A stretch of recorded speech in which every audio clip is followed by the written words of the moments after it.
Boa noite.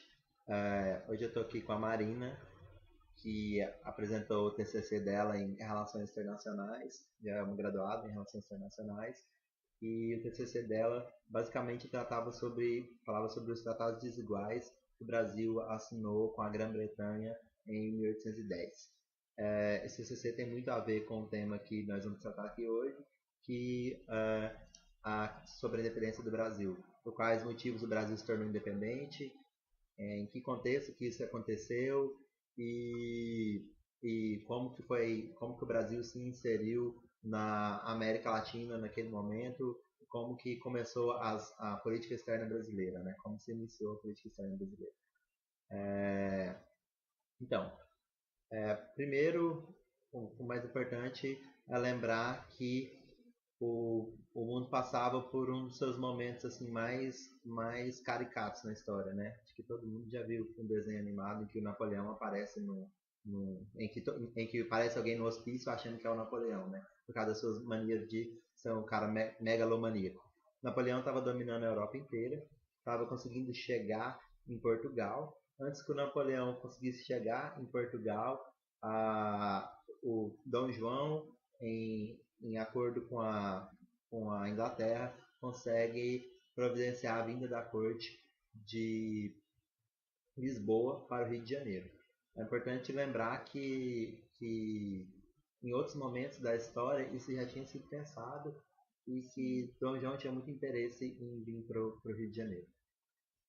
É uma parte interessante da política externa portuguesa, porque foi uma decisão muito inusitada e muito única nesse sentido, de transferir todo um aparato institucional de uma corte para um outro país, que, na verdade, uma colônia, né, que isso não era, não estava sendo feito por outras dinastias europeias, porque Napoleão estava chegando nesses territórios e estava conquistando esses territórios e simplesmente não, como se diz assim, tirando esses reis e essas rainhas do poder e colocando pessoas da confiança dele no lugar. Então, quando essa ameaça se aproximou de Portugal, a partir do momento que isso tomou uma força muito grande e como o objetivo principal do Napoleão sempre foi atacar a Grã-Bretanha e derrubar os britânicos,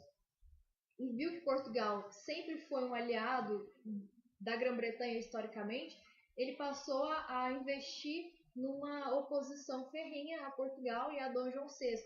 Então, esse acordo, essa aliança histórica entre os portugueses e os britânicos é uma aliança que vai definir as próprias diretrizes da política externa portuguesa a partir do momento que eles aceitam essa ajuda dos britânicos para transmigrar a corte para o Brasil.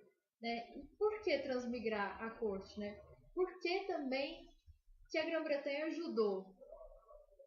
São questões assim que são questões centrais que eu respondi na minha monografia, pelo menos eu tentei responder, porque são questões importantes para se entender como o sistema internacional lidava com o poder de barganha, como se davam as relações internacionais, as diretrizes das relações internacionais na época. Então, a partir do momento que a Grã-Bretanha tinha Portugal como aliado na Europa e via uma possibilidade de auxiliar essa transmigração dessa corte, a Grã-Bretanha também visualizava, obviamente, uma oportunidade de barganhar com Portugal no sentido de ter uma vantagem comercial sobre o Brasil, que era uma colônia que tinha muitos produtos que interessavam bastante aos britânicos. Né? Enfim, delongar um pouquinho mais nessa questão, porque ela vai ser central para a política externa brasileira.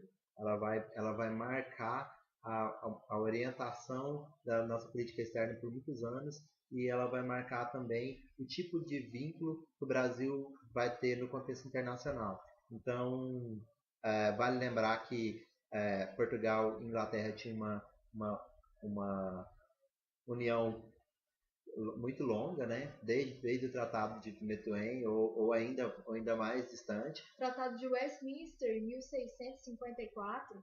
Assim que a coisa de séculos, né? E porque Portugal, o que é Portugal?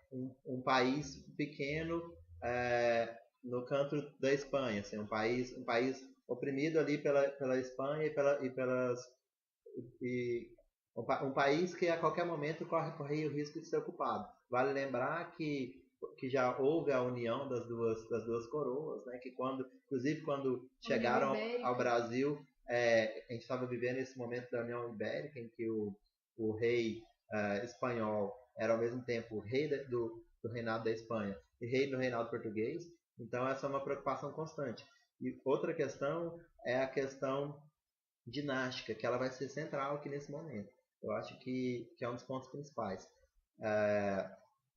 Eles não tinham medo apenas de que Portugal fosse ocupado, mas era o medo de que Portugal fosse ocupado e outro rei fosse entronado, porque os Bragança queriam permanecer no poder. Então, para ser colocado um outro membro da aristocracia portuguesa e substituir os Braganças não custava nada. Não precisava necessariamente ocorrer como ocorreu na Espanha, em que Napoleão colocou o irmão dele para governar a Espanha, né? Ser o rei da Espanha.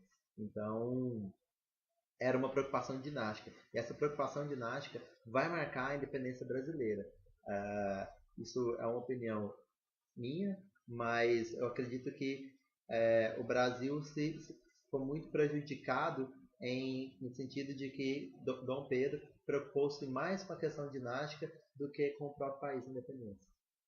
E além de ser uma questão dinástica no sentido de ter uma preocupação com a França, é importante lembrar que havia uma preocupação com a Grã-Bretanha, porque apesar de aliados historicamente,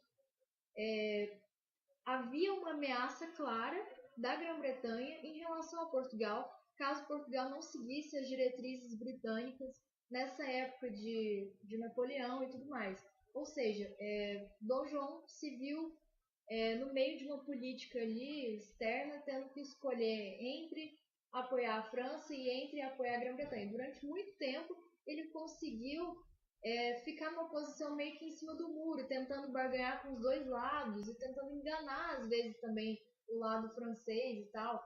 E é muito interessante como ele fazia as estratégias políticas dele, como se deu realmente a transmigração da corte, que eu acho, claro, não sou só eu, tantos historiadores brasileiros, enfim, pessoas geniais estudaram sobre isso, que fez até 200 anos, há pouco tempo que a corte veio, em 2008, para o Brasil, que é um tema muito que foi muito passado, que foi muito relembrado, porque é um tema realmente muito importante para a história do Brasil como um todo e também para a história da política externa brasileira. Agora eu acho que a gente podia falar um pouco sobre os tratados para adiantar um pouco. Vamos lembrar uma coisa para inserir os tratados. Em 1808, quando Dom João chega ao Brasil, Dom João abre os portos para todas as nações. Uma tendência claramente liberal, porque no período era algo muito moderno, assim, era algo muito era o que mais inovador você tinha assim em questões econômicas. Então, Dom João abre os portos para todas as nações amigas, né? Isso excluindo a França, né? Portugal estava em guerra com a França.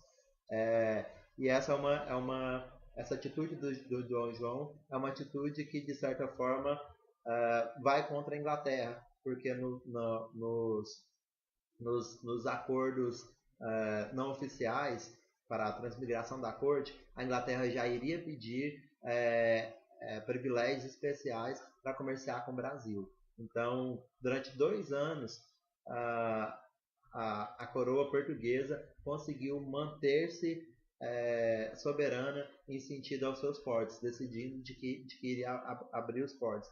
Isso é importante para lembrar aqui. Geralmente Dom João é visto de forma um pouco caricata na história, mas que na verdade teve decisões muito corajosas, né? E liberais para a época. E aí, Marina agora vai falar um pouco dos tratados de 1810, que foram os tratados que a Grã-Bretanha, não a Inglaterra, né? Porque a gente já tem que lembrar que se trata de uma outra figura jurídica, que a Grã-Bretanha conseguiu, o Reino Unido, na verdade, né, vamos falar assim, o Reino Unido conseguiu costurar com o Brasil.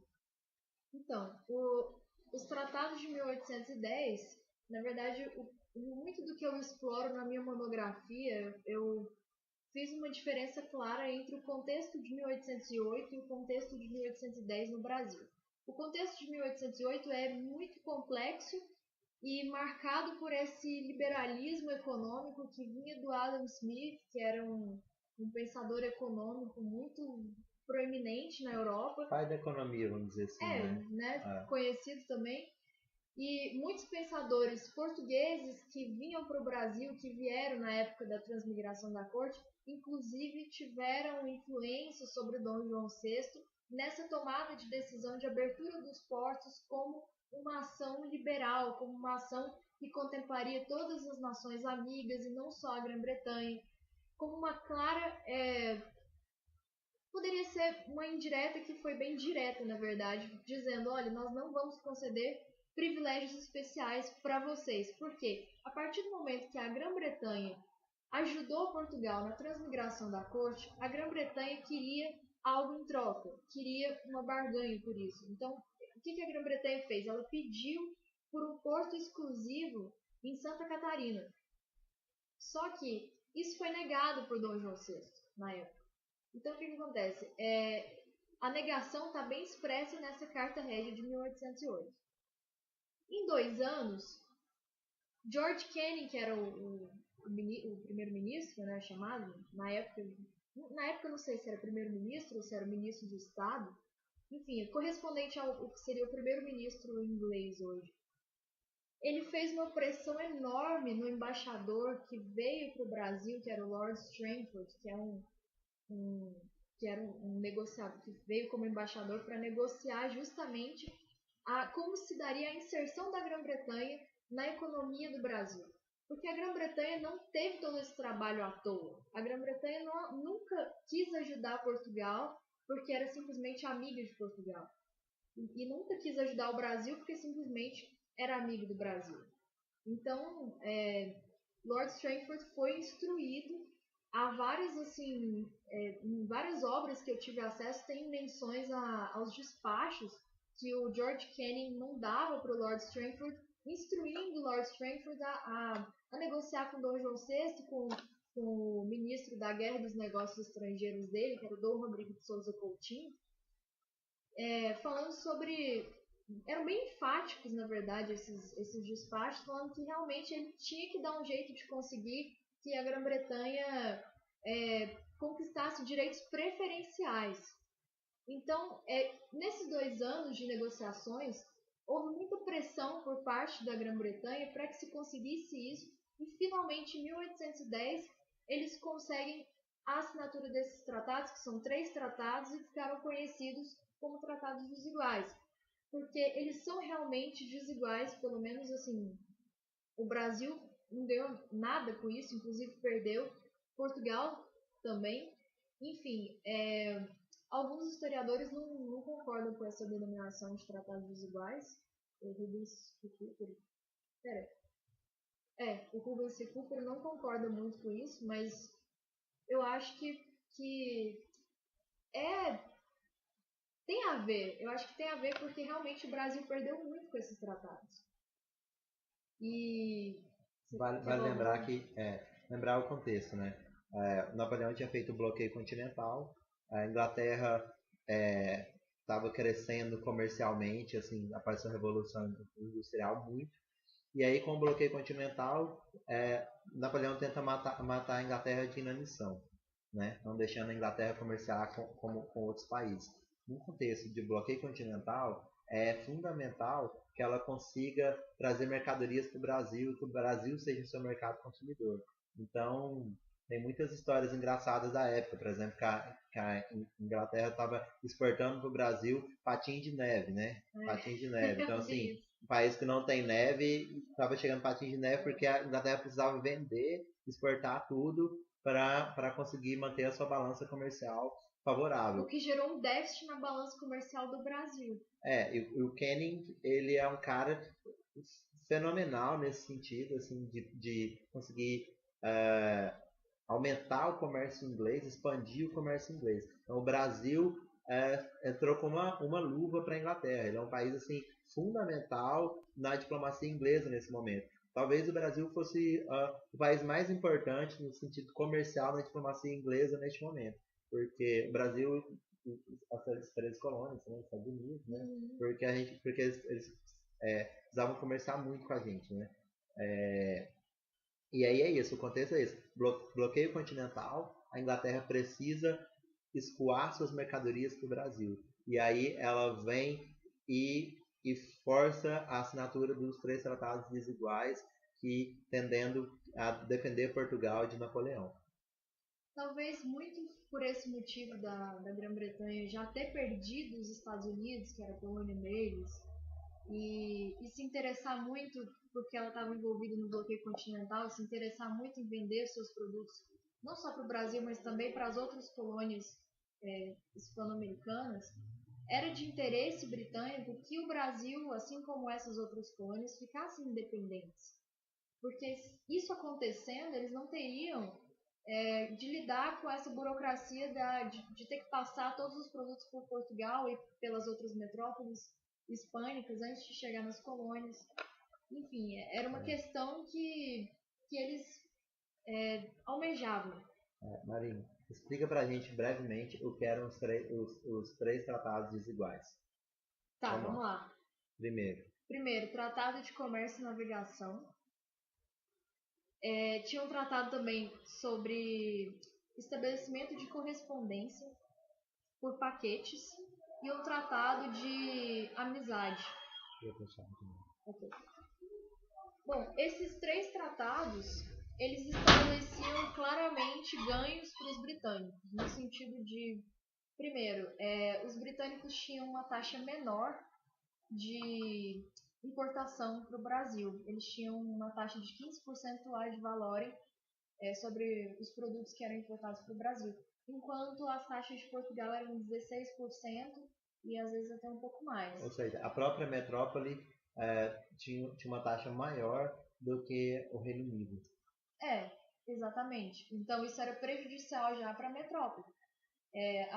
Basicamente, alguns historiadores também chegam nesse ponto de falar que a partir desse momento desses tratados, quem passou a ser a metrópole do Brasil foi a Grã-Bretanha e não Portugal mais, por causa dessas vantagens. E, tipo assim, além disso, haviam vantagens políticas, no sentido de vários súditos britânicos estavam presentes no Brasil e para esses súditos eram concedidos direitos que não eram concedidos para súditos portugueses em território britânico. Por exemplo, o primeiro deles que mais salta aos olhos, a escolha de um juiz conservador que ia julgar todos os crimes ou ofensas dos britânicos em território brasileiro de acordo com a jurisdição britânica. Ou seja, isso ultrapassava a própria soberania de Portugal dentro do Brasil, porque eles estavam se utilizando de uma jurisdição britânica. Ou seja, o juiz brasileiro, o juiz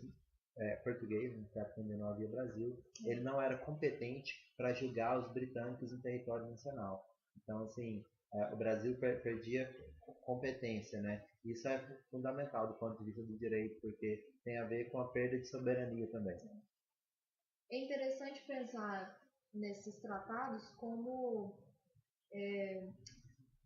caminhos para não só caminhos para uma independência do Brasil, porque o Brasil ele já estava nesse caminho da independência desde que a corte se mudou para ele. Mas eles são interessantes para que se veja com maior atenção como também o Brasil ficou inserido no contexto internacional depois desses tratados, porque foram esses tratados que definiram a maneira com que o Brasil era visto internacionalmente. Vale lembrar que por que a questão da importação é tão importante? Com a Grã-Bretanha, o que acontece? A Grã-Bretanha, extremamente protecionista, não permite que produtos estrangeiros entrem no seu território. Por quê? Isso faz com que a indústria nacional não consiga crescer. Aí o que ela faz? Ela obriga o Brasil a baixar os impostos sobre os produtos ingleses. Então, isso não permite que a indústria brasileira consiga crescer.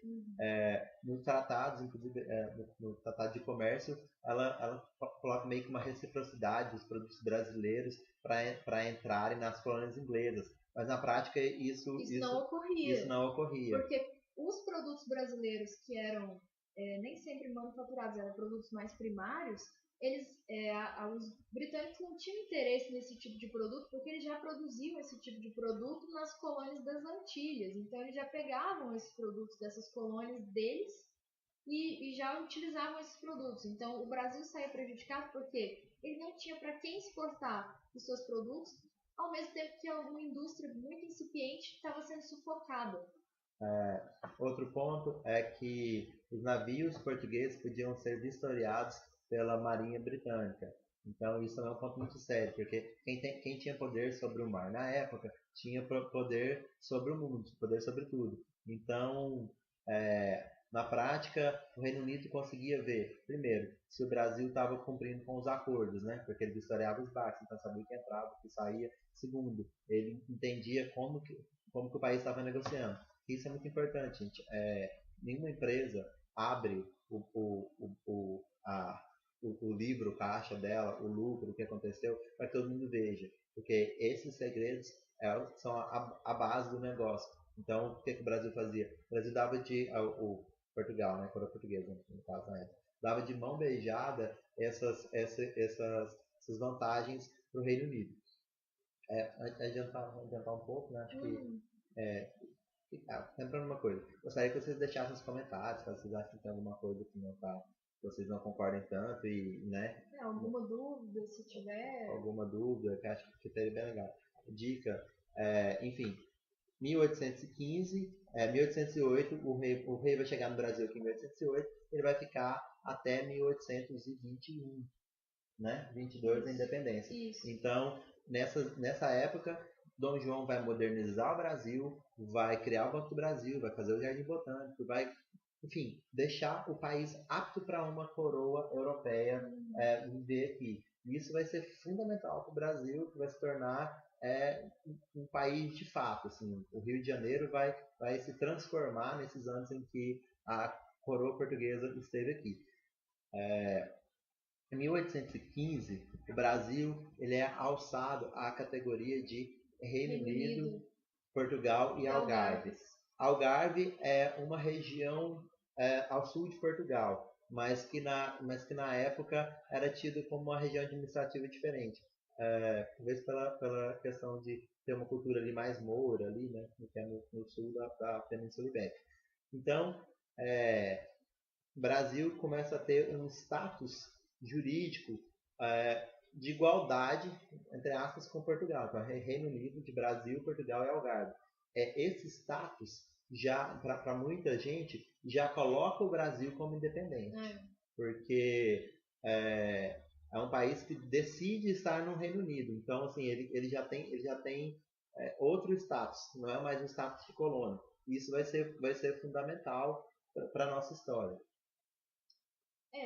O que eu ia complementar era mais sobre por que muita gente já achava que desde 1808 o Brasil já estava meio que independente. Só pelo fato da família real ter chegado no Brasil não significava que ele estava independente, óbvio que não. Mas já era, não sei se na época, claro, né, mas para vários historiadores já era bem previsível que ele fosse ficar independente por causa dessas circunstâncias anômalas, do tipo uma família real transmigrar toda uma corte para o Brasil e por fazer uma política externa portuguesa, isso é muito importante, fora de Portugal. Era uma política externa portuguesa feita em território brasileiro. Então, querendo ou não, essa política externa começou a defender os interesses da colônia, que logo, logo não seria mais colônia. É muito interessante como essa vinda da corte pôde delimitar a política externa portuguesa e a própria futura política externa brasileira. Então, os interesses brasileiros foram fundamentados no Congresso de Viena. O que é o Congresso de Viena? O Congresso de Viena é a derrota de Napoleão. Napoleão é derrotado e aí, em 1815 decide-se fazer uma espécie de um concerto europeu em que os reinos vão ser restituídos, né?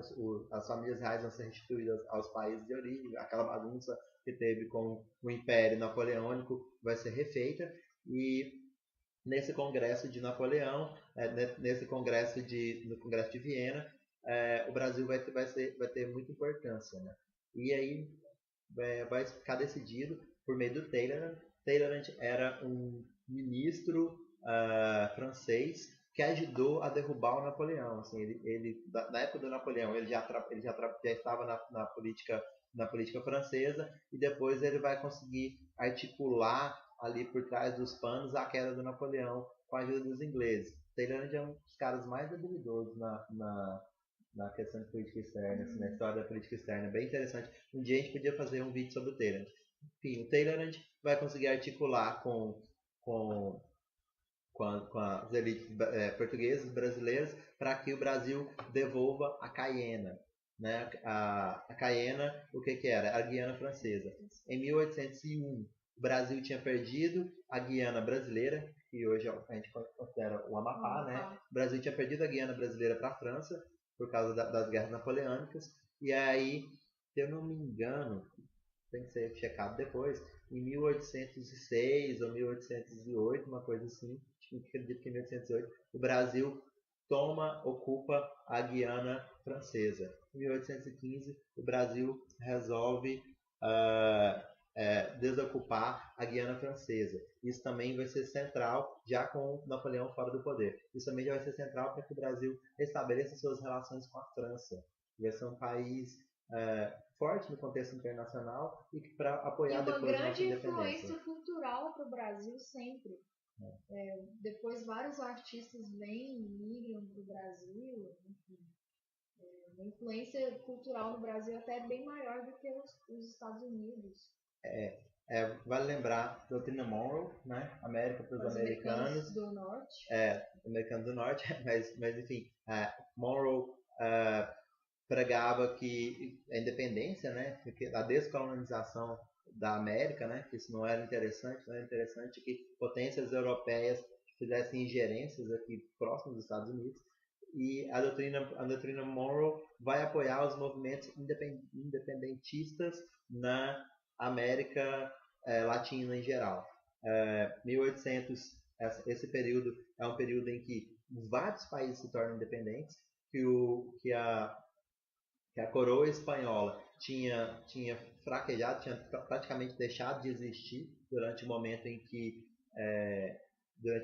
Napoleão toma o poder da Espanha, e isso vai fazer com que vários vice-reinados se tornem independentes. Então, essa é a história também do Simão Bolívar, do San Martin, essa é a história também da independência do Haiti, que, embora seja relacionado com a França, foi nesse período. Então, é um momento de várias independências, revoluções na América Latina. E com o Brasil não foi diferente. Quer dizer, na verdade, com o Brasil foi muito diferente, porque não foi um processo republicano liberal de independência, vamos dizer assim. Foi um processo em que o príncipe vai fazer essa independência. O controle, não foi diferente no sentido de que a independência foi na mesma época do que esses outros países. Não houve uma real revolução de independência, se parar para pensar, não como nesses outros países, nessas outras colônias. Então vamos lá. 1822, Brasil se torna independente, né? Independência ou morte. Dom Pedro grita lá no Ipiranga, né? Embora haja algumas controvérsias contra essa questão, se não fosse um cavalo, seria uma mula e tal. Mas enfim, acho que não cabe no momento. 1821, Dom João volta. 1820, Revolução, revolta liberal no Porto. A cidade do Porto, tradicionalmente, é uma cidade resistente, vamos dizer assim, em Portugal. Uma cidade que não aceita sempre o que Lisboa impõe, então, o que a coroa impõe. O Porto fica lá em cima, né, lá mais perto da Galícia, Portugal, e tem essa tradição. Em 1820, Porto faz uma revolução, uma revolta liberal e exige o retorno do rei para Portugal, porque Portugal Napoleão já tinha perdido a guerra, e Portugal estava sem rei. Então, assim, o rei de Portugal estava na colônia. Portugal tinha sofrido também com a invasão napoleônica que ocorreu na época que a corte transmigrou para o Brasil, enfim. E isso causava uma série de problemas e eles exigiram a volta do rei. Dom João volta, ressabiado, grilado, porque né, quem que quer sair do Rio de Janeiro para voltar para Lisboa, né? Enfim, volta, ressabiado, nervoso, grilado, volta para Portugal. Fica aqui Dom Pedro. Dom Pedro, o Servo Bueno fala que Dom Pedro tinha ele oscilava muito nas vontades dele. Primeiro acha a Revolução do Porto fantástica e gosta muito, depois ele começa a achar um pouco estranho. No final das contas, Dom Pedro começa a elaborar atos que tendiam para a independência do Brasil, né? Muito aconselhado pelo José Bonifácio, um dos, assim, do lado do Barão do Rio Branco, um dos ais da nossa... um dos ais da nossa política externa, da nossa política. Um dos primeiros ministros dos negócios estrangeiros do Brasil independente. E assim, poderia dizer quase que um primeiro-ministro também, vamos dizer assim, porque ele... Porque foi na época que eles separaram o Ministério dos Negócios Estrangeiros da Guerra. Então, antes era Ministério dos Negócios Estrangeiros e da Guerra, na época do Dom Rodrigo de Souza Coutinho. Depois eles separaram e ficou só o Ministério dos Negócios Estrangeiros com o pessoal próprio e tudo mais, deu mais independência para a coisa. 1800, isso já logo após a independência do Brasil. Logo após a independência. E aí ficou uma certa autonomia que eles não tinham tanto antes, agora eles passaram a ter nesse sentido mais administrativo e tal. De ter um departamento específico para negócios internacionais e política externa. E aí, José de Bonifácio, liberal, também assim, contra os desmandos portugueses, né? Ele era um abolicionista também, então assim, a história dele é fantástica, super interessante, vale a pena dar uma olhada. Aconselha ali o Dom Pedro vai fazendo os primeiros atos, começando a pensar uma constituição, uma constituinte, começando a pensar em vários atos que vão tender à independência do Brasil, como por exemplo, em questões jurídicas, de criar as procuradorias, né, brasileiras e tal. Enfim, 1822, Dom Pedro proclama a independência do Brasil. E aí, novamente, outros ônus virão. Estados Unidos, primeiro país a reconhecer a independência, né, do Brasil. Isso já diz muito por causa dessa questão que você tinha falado da doutrina Monroe, que faz sentido. E o que é interessante pensar é que toda essa referência histórica de antes de 1822, no começo do século XIX, que a gente falou aqui sobre, tanto em relação à história do Brasil, quanto em relação à história da Grã-Bretanha, a história de Napoleão, da França, da Revolução Francesa e depois da Revolução Francesa, enfim. Toda essa história europeia, esse contexto internacional, é necessário para que se entenda como o Brasil se insere após a independência, como o Brasil se insere no contexto e no cenário internacional. O Brasil é vítima, vou falar vítima porque eu sou brasileira, né? Mas assim, o Brasil como se diz, vitimado mesmo pelos tratados de 1810. Isso é uma opinião minha, como estudante que pesquisou um pouco minimamente sobre o assunto, uma interpretação minha. Mas o Brasil carregava essa herança, essa bagagem desses tratados, que foram renovados na década de 20 do século XIX. Então o Brasil ia demorar muito a se livrar dessas amarras britânicas, dessa dependência britânica. Então, assim, mesmo que não fosse com tanta intensidade quanto em 1810, ainda assim, a Grã-Bretanha exercia uma forte influência econômica sobre o Brasil e realmente atrapalhou o Brasil nesse sentido, pelo menos na época de 1810 até mais ou menos 1815, eu acho que dá para afirmar isso, que os britânicos atrapalharam o processo incipiente de industrialização. Depois desse período eu não sei, eu não estudei o suficiente para poder afirmar nada, mas eu acredito que o Brasil carregou durante muitas décadas do século XIX essa herança que veio justamente dos tratados de 1810. Por isso que eles são tão importantes para entender a inserção do Brasil, não só no século XIX, mas também no século XX, perante a política externa, perante a política internacional? Vamos lá então. Com a independência, os tratados desiguais, eles vão ser não é reassinados. Repaginados. Eles vão ser um pouco repaginados, mas vão ser os mesmos tratados desiguais.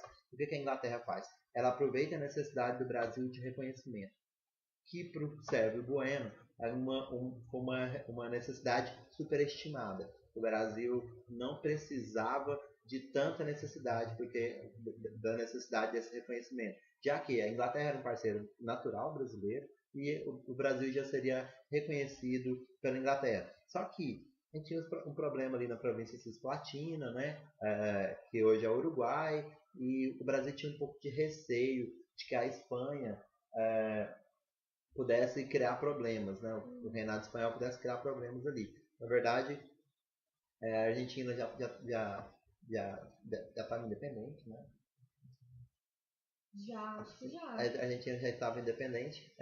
A gente vai cortar essa parte. Tá. A Argentina já é independente. E tinha uma preocupação de que com a Espanha, então o Brasil tem que ter esse reconhecimento da Inglaterra. O que a Inglaterra faz? A Inglaterra renova os tratados desiguais de 1810. E além de renovar os tratados desiguais de 1810, ela vai tentar uma outra série de ardis para que o Brasil ficasse sobre a sua órbita. Esse período é conhecido como o período do imobilismo, né? Que vai ser um período em que o país vai ter pouca capacidade de manobra. Mas vamos falar sobre esse período no próximo vídeo, porque esse já está ficando um pouco longo, mas vale lembrar aqui então os highlights. Os tratados desiguais de 1810 são os tratados de amizade. São os tratados de aliança, amizade, comércio, navegação e troca de correspondência por paquetes. Isso. Tratado de segurança e amizade para garantir mesmo a segurança de Portugal, né, frente a Napoleão, em 1810. De econômico, de comércio e navegação, o que mais prejudica o Brasil, porque dá as vantagens para a Inglaterra frente nos portos brasileiros. E dá o déficit na balança comercial do Brasil. Não possibilitando o surgimento de indústrias, né, no Brasil, porque, como bem lembrado, a questão dos patins, né, de gelo. Uhum. E o tratado de logístico, que fazia com que o Brasil acordasse em sempre transportar suas coisas por paquetes. Correspondências ou passageiros por paquetes, que eram meio de transporte. Era uma espécie de navio, algo assim. Que era pouco utilizado e era mais utilizado pelos britânicos e não era... É como se fosse o container de hoje em dia. Era um meio de organização. E é importante lembrar que quem organiza, quem manda e quem faz é quem tem o poder, né? Então, assim, quem dita essas regras, né? Sim. Então é isso. O vídeo de hoje ele vai se restringir ao começo da independência brasileira. No próximo vídeo a gente vai falar sobre as quatro condições impostas ao Brasil na sua independência, sobre a guerra de independência e de como que isso se degringolou ao longo dos próximos anos. Lembrar um pouco, né? Então, mais uma coisa. Desocupação da Caiena e a questão cisplatina. A questão da cisplatina nós vamos falar depois também, porque é uma questão que vai e volta, e eu vou lembrar no próximo vídeo, porque ela é central para o Brasil, assim como o Rio do Prata é central para o Brasil. Talvez a gente faça só falando sobre o Rio do Prata, hein, Marinho? Acho que vale a pena. Porque na verdade, principalmente para nós que somos de Goiás, a gente estuda pouco em história, a história do Prata, e o Prata é um dos rios fundamentais na história do Brasil. Depois do Amazonas, eu diria que a história do Prata é o rio mais fundamental para o Brasil. Então, a Guiana é fundamental porque ela está lá no Amazonas, E a cisplatina é fundamental porque ela está lá no prato. Então é isso, gente. Valeu demais. Deixem seus comentários ou não. Xinguem-nos ou não. E não xinguem. espero estar com essa coisa linda aqui no próximo vídeo. Beijo. Até mais.